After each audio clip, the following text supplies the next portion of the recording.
morning, students.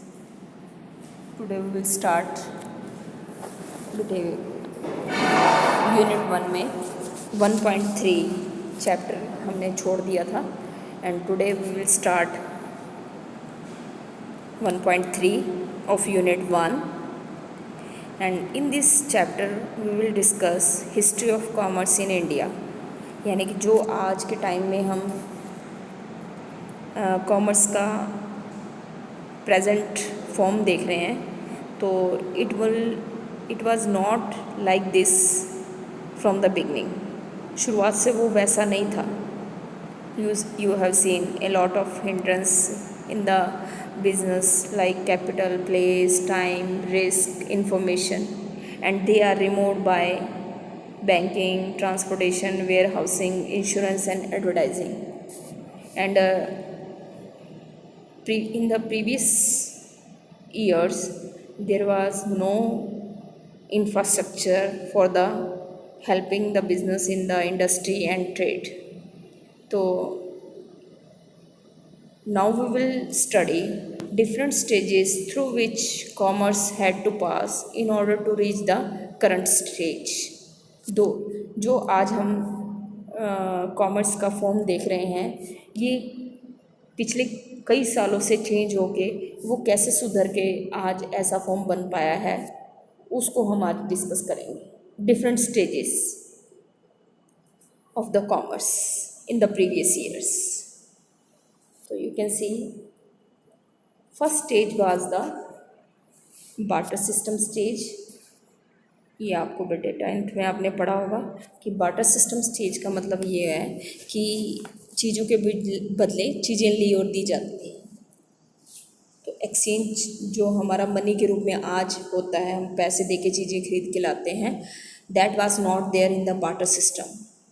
मान लो कि किसान के पास अनाज है और जो आपके शू मेकर हैं उनके पास शूज़ हैं तो वो किसान से जूते दे के अनाज खरीद लेते थे. That system was known as barter system stage. To underline this line, in the beginning, human needs were few, like used to fulfill his needs. Whatever he produced was enough for his needs. वो जो पैदा करते थे वो उनकी ज़रूरतों को ही पूरा करता था. Gradually, human needs started growing. जैसे जैसे एज ग्रो करने लगी तो ह्यूमन नीड्स वाज इंक्रीज. तो ज़रूरतें बढ़ गई तो उन्होंने and to fulfill their need a family started producing a particular thing. After using that commodity for his family, remainder was given to other family. वो दूसरे परिवार को दे देते और दूसरे परिवार जो चीज़ें पैदा कर रहे हैं वो उनसे ले लेते थे. तो there was exchanging something for some other thing. वो जो चीज़ें हैं चीज़ों के बदले में चीज़ें एक्सचेंज कर रहे थे. That system was known as barter system. तो कॉमर्स की डेवलपमेंट में जो आज हम व्यवसाय का फर्स्ट स्टेज देख रहे हैं, जो कॉमर्स डेवलप हुआ, बिजनेस एक्टिविटीज़ डेवलप हुई इंडिया में, तो first stage was barter system stage. Next see the village economy stage. Gradually people got divided into tribes. Tribes का मतलब है कि वो जातियों में बट गए. Now all the people belongings to one tribe cultivated land collectively and produce all the thing they needed. तो उन्होंने जातियों में जो जो चीज़ें उनको चाहिए होती थी वो अपने लैंड को कल्टीवेट करके जोत के पैदा कर लेते थे. The whole work was divided among the man and women and after the private ownership of property started as a result of this tribes were divided into families. Now some families got themselves engage in agriculture. कुछ परिवारों ने agriculture को adopt कर लिया, कुछ परिवारों ने business करना अडॉप्ट कर लिया, कुछ परिवारों ने शूज़ मेकिंग बिजनेस अडॉप्ट कर लिया. The people engage in business as middle man. They purchase surplus goods from different families. वो जो भी उनकी फैमिलीज़ की एक्सेस क्वांटिटी होती थी वो परचेज कर लेते थे and sell these goods far away from the work place. और उनको कहीं गाँवों में जाके बेच देते थे एंड दे अर्न प्रॉफिट. तो that stage was known as village economy stage. Underline करें बेटे. They purchased surplus goods from the different families and in exchange sold the goods they needed. In this way, buying and selling of things started at village level. तो village level पे buying selling start हो गई। अब next stage money invention stage की थी। तो there is a problem of medium of exchange of goods. अब मान लो हमने किसी से अनाज लेना और उसके पास देने के लिए कुछ भी नहीं है, तो हम उससे अनाज कैसे खरीद सकते थे। तो this problem was solved by money invention state and in order to remove this problem universally accepted medium, जो आपका पैसा है वो as a medium of exchange use होता है। तो विलेज इकोनॉमी के बाद जो मुद्रा है वो मार्केट में आ गई, जिसके बदले में हम कोई भी चीज़ पैसे दे के खरीद सकते थे। एंड आफ्टर दिस पहले जो है लोहे के सिक्के होते थे और उसके बाद गोल्ड के, सिल्वर के और मेटल्स के सिक्के मार्केट में आ गए। And after that town economy stage started. तो विलेज इकोनॉमी की तरह स्पेशलाइजेशन ऑफ बिजनेस स्टार्ट हो गया। तो it means every business became specialist in buying and selling of particular things. जो विशेष तरह की चीज़ें वो बेचने लगे, जैसे कि जो आपके किसान हैं वो अनाज और जो लेबर हैं वो अपनी काम, जो जिस काम को करने में वो काबिल थे उसकी जगह वो काम करने लगे। And these means and the means of transport start developing.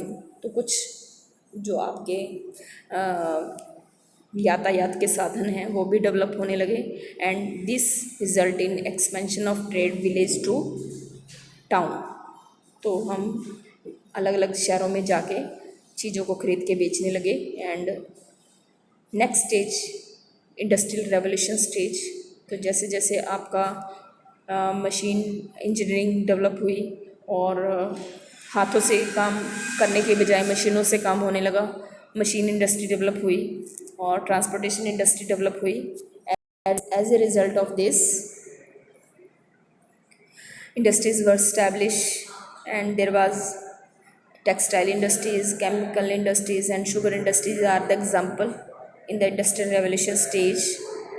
And development of railway and road transport, means of transport, make a significant contribution in the industrial development stage. तो this was fifth stage industrial revolution stage.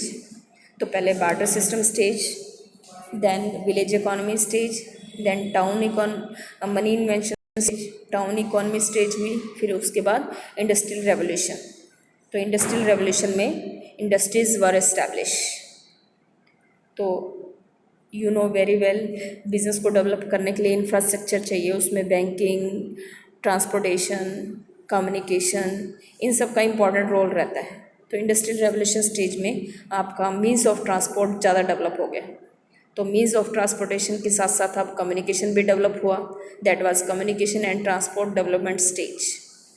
And there has been an increase in the national and international trade with the development of means of communication like fax, telex, internet, e-commerce, mobile phone जो आपका business है।